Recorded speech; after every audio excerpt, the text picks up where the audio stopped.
Камактагы саясатчы Равшан Жээнбеков өлкөдөгү партияларга, оппозициялык көз караштагы тарапташтарына кайрылуу жолдоду. Адвокат аркылуу берилген кайрылууда саясатчы кыргыз оппозициясы эч убакта бирдиктүү болбогону, ошого карабай оор мезгилдерде бир максатка биригип келишкенин белгилеген. Эгемендүү жана оппозициялык саясатчылардын максаты бирдей. Ал өнүккөн, адилеттүү, жаңы, эркин Кыргызстан. Жаңы парламентте сөзсүз күчтүү оппозиция болушу керек. Бул өлкөбүз жана келечегибиз үчүн маанилүү. Бийлик колу утума кишен салып, денемди түрмөгө тыкса дагы шайлоонун аягына чейин барууну чечтим деп жазылат Жээнбековдун кайрылуусунда. Жогорку кеңешке шайлоо 28 ноябрда өтөт. Борбордук шайлоо комиссиясы Равшан Жээнбековду 27 октябрда талапкер кылып каттаган. Бирок үгүт жүргүзүү үчүн абактан бошотула элек. Ал өзү эл менен жолугушуп, маалымат каражаттарына чыга албай, конституциялык укуктары бузулуп жатканын айтып чыккан. Ушул күндөрү телеканалдардан шайлоого аттанган талапкерлердин дебаты өтүүдө. Жээнбековдун таламын талашып 18 ноябрда БШКга аны менен бир округтан катталган 7 талапкер да кайрылышкан. Алар саясатчынын шайлануу укугун камсыз кылууну жана башкалар менен бирдей шартта үгүт жүргүзүүсүнө шарт түзүп берүүнү суранышкан. Активист Өндүрүш Токтонасыров Жээнбековдун маселесине көңүл буруу талабы менен Европадагы коопсуздук жана кызматташтык уюмунун Бишкектеги кеңсесинин алдында, кийин БШК имаратынын жанында акция өткөргөн. БШКнын мүчөсү Абдыжапар Бекматов шайлоо органы өз чечимин кабыл алганын, анын мындан аркы тагдыры соттун колунда экенин 28 октябрда билдирген. Равшан Жээнбеков 2019 жылы Кой Таш окуясы боюнча айыпталып камакка алынган. Жарандык көзөмөл комитети уюму аны саясий туткун деп тааныган. Былтыр парламенттик шайлоодон кийинки башаламандык учурунда бошотулган. Үй камагынын талаптарын бузду деген негизде быйыл 5 августта кайра номер 1 тергөө абагына камакка алынган. Ал өзүнө коюлган айыпты саясий куугунтук деп атап келет. Президент Садыр Жапаров Бишкекте жаңы конуштардын тургундары менен жолугушуу учурунда душмандары бийликте гана эмес, карапайым элдин арасында дагы бар экенин айтты. Президенттин айтымында көмүр ташыган машинелердин ээлери саботаж уюштурган. Менин душмандарым бийликте гана эмес, карапайым элдин арасында дагы бар. Мына көмүр боюнча бир айга акчап сурандык. Бааны түшүргүлө.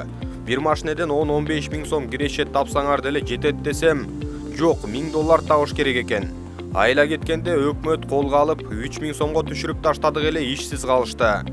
Президент көмүр казуу мурдагы жылдарга салыштырмалуу кеч башталганын мойнуна алып, ага Кыргыз көмүр ишканасында 2 жетекчи алмашып, саботаж уюштурулганы себеп болгонун билдирди. Көмүр маселеси чечилгенин, кара кечеде көмүр казылып жатканын кошумчалады. Улуттук статистика комитетинин маалыматына караганда, Кыргызстанда 18 ноябрга карата көмүрдүн орточо баасы тоннасына 5706 сомду түзүп, бир айда 10,1%га кымбаттады. Баа былтыркыга салыштырмалуу дээрлик 20%га өстү. Эң кымбат баа Ноокатта 10.039 сом, Баткенде 9.718 сом, жана Исфана шаарында 9.091 сом катталган. Эң арзан көмүрдүн Нарындын Чайык айылынан 2.500 сом, жана Балыкчы шаарынан 4.049 сомдон алса болот. Кыргызстанда суук түшөрү менен энергетикалык каатчылык сезиле баштады.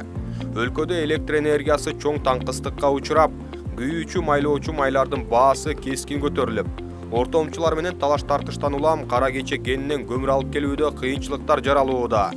12 октябрда министрлер кабинети 3 айга көмүрдүн наркын мамлекеттик жөнгө салууну киргизген. Бирок баа көтөрүлө берген. 16 ноябрда президент Садыр Жапаровдун кийлигишүүсүнөн кийин Бишкекте 3000 сомдон көмүр сатуучу пункттар иштей баштады. Бирок аларга чоң кезек жаралып, ар бир сатып алуучуга эң көбү 2 тонна гана сатылууда.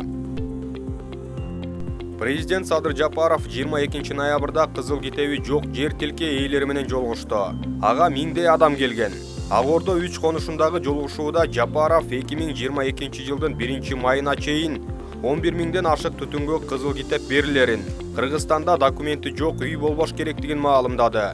Жаңы конуштун тургундары кызыл китептен тышкары социалдык объекти, коомдук транспорт көйгөйлөрүн айтып, Жапаров 15 жылдан бери чогулган маселелер 1-2 жылда чечилерин убада берди.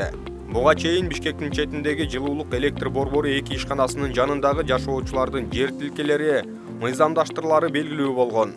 Бул тууралуу тийиштүү мекемелерге тапшырма берилгенин президент Садыр Жапаров 15 ноябрда жергиликтүү тургундар менен жолугушуу учурунда айткан.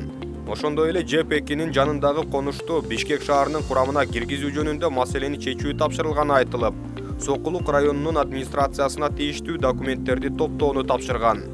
Кыргызстан боюнча 13 000 гектар жер кагаз бетинде айдоо аянты катары көрсөтүлгөнү менен чынында там салынып, конуштар пайда болгон. Алардын көбүнө 2010 жылы бийлик алмашуудан кийинки башаламандык учурунда басып алып, кийин ар кимге сатып жиберишкен. Президент жаңы конуштардын тилкелерин трансформациялоо маселеси узак жылдардан бери чечилбей келгенин айтып, аны менен бирге мындан ары жер басып алуу деген түшүнүк болбойт деп келет.